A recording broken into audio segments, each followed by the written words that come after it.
When I quit being a therapist at 30, this wasn't just quitting a job, this was quitting my entire identity and everything I had spent all of my 20s working towards. If you're in a place where you're considering if you need a change or just want to know someone else's perspective on what it's like to make a career change, I'm going to share with you the 9 lessons I learned, and I hope that you find them helpful too. What you want for yourself in your life changes with seasons, and it's okay to outgrow a dream. My biggest dream from the time I was 18 until 30 was to be a therapist. I wanted to get licensed. I wanted to have my own private practice, but that all changed when I realized the way I was showing up and helping people didn't align with my intentions going into the field. I didn't want to help people work through trauma in the past. What I really wanted to do was help people figure out where they are now, and instead of spending so much time looking in the rearview mirror, I wanted to help people move forward. Recognizing that dreams change and evolve over time is so important because the person you are changes too. You're not the same person you were 10 years ago that you are today. The more you understand yourself, you want to also be able to adopt that in the choices that you make for yourself and what is and isn't right. So instead of holding on to the dream that you once had, having flexibility and openness to knowing that that's going to change over time can actually be really empowering. Nobody is going to know what's right for you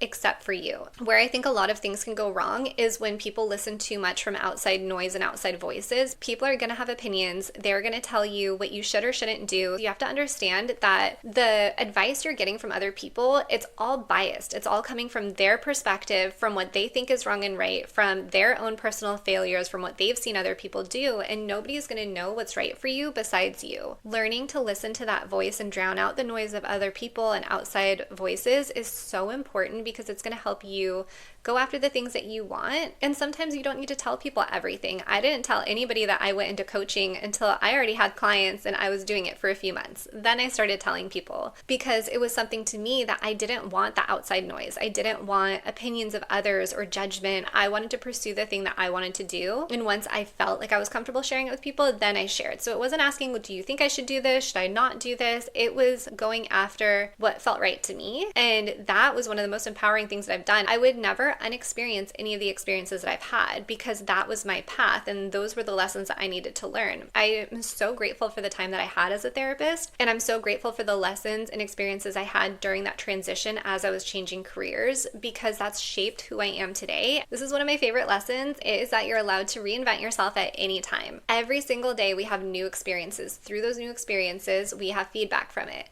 That feedback tells us what does and doesn't work. And by taking that, we can create different changes for ourselves. Reinventing yourself is one of the things that I'm always wanting to do. I want to be in a different place a year from now. And knowing that each year that I do that, I'm going to grow so much as a person. I'm going to learn so much more, and I'm going to be so much stronger. A year ago, I had no idea that I would be doing YouTube videos right now.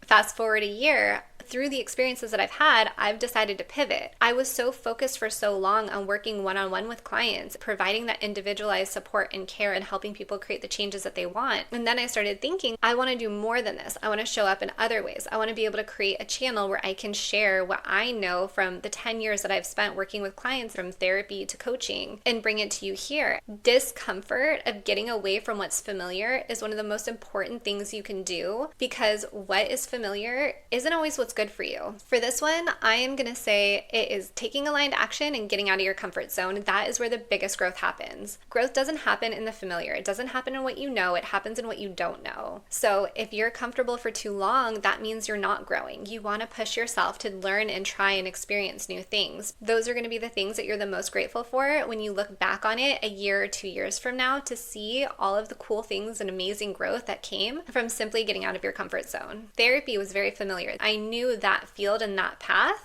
but it wasn't aligned with what truly felt good to me and what was truly going to make me happy. When I decided to leave therapy, it came from taking that aligned action of like, this doesn't feel right. I took time to reflect. I took time to think about what I really wanted. I tried different things. I watched so many videos of people who went through the same programs that I went through and left those and went into coaching. I found another girl who went through another therapy program. I don't think she ended up getting licensed, but then started coaching, and I went to free webinars. I signed up for their freebies. I did all of these things where I took aligned action on the path that felt right, and I explored this new path before I dove in. Granted, I also, like, looking back, probably could have started a little bit sooner, but I was a little nervous to make that shift.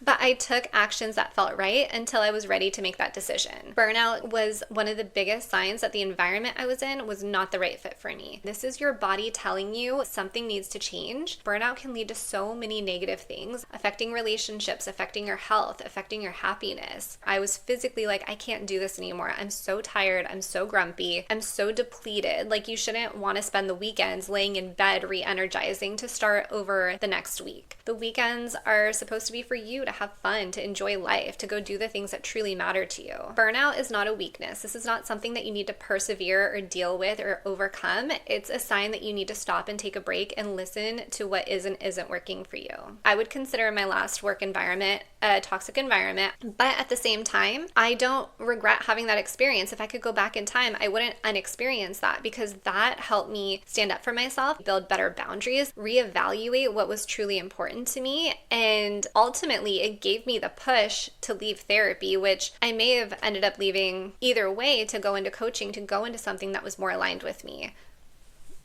I don't see this as leaving something behind. I see this as an opportunity to rediscover yourself. I truly believe every experience that we have is a lesson and a teacher.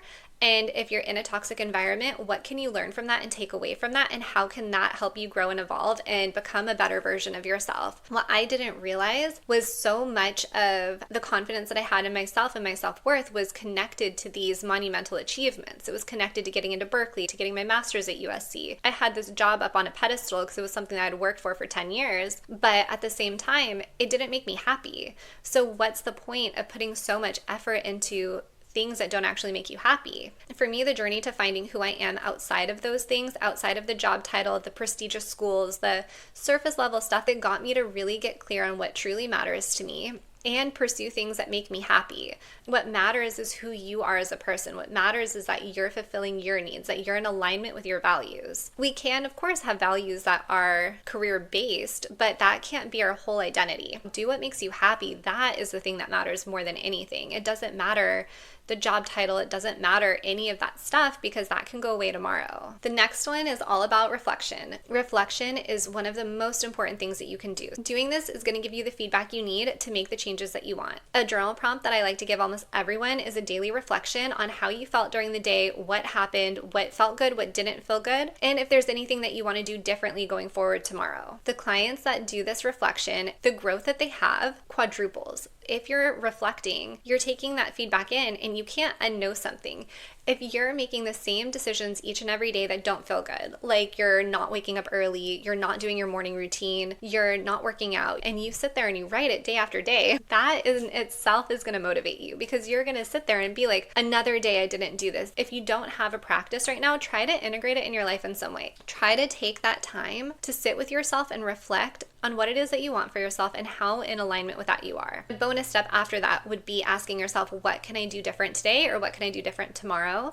And then following through with that. One of the biggest lessons I learned with leaving therapy is the power of boundaries. My understanding of boundaries today is very different from my understanding of boundaries 10 years ago. I think I had more of a basic understanding of boundaries of like, I'm gonna say no. You don't need to have an explanation. Boundaries are so much deeper than this, and they vary so much depending on relationships. If you're setting boundaries with somebody who doesn't respect boundaries, you're gonna have to reiterate this boundary multiple times. Sometimes a boundary is verbally saying it. Sometimes a boundary comes out in your actions. Boundaries also go within yourself. Knowing your limits and what doesn't work for you and honoring those is so important. If there's an area in your life that you feel like you need to be setting better boundaries, ask yourself, is it a verbal boundary or is it something in your actions? Setting boundaries isn't just about respecting yourself. It's about your time, your energy, your personal values, making sure that you are in alignment with those things and what actually matters to you. Not everyone's going to respect your boundaries, and that's not for you to figure out. That's for them to deal with. The last one is each experience is your teacher. Personal growth and development doesn't just stop at a certain age. It doesn't stop when you hit a certain milestone. This is something that you're going to be doing for the rest of your life.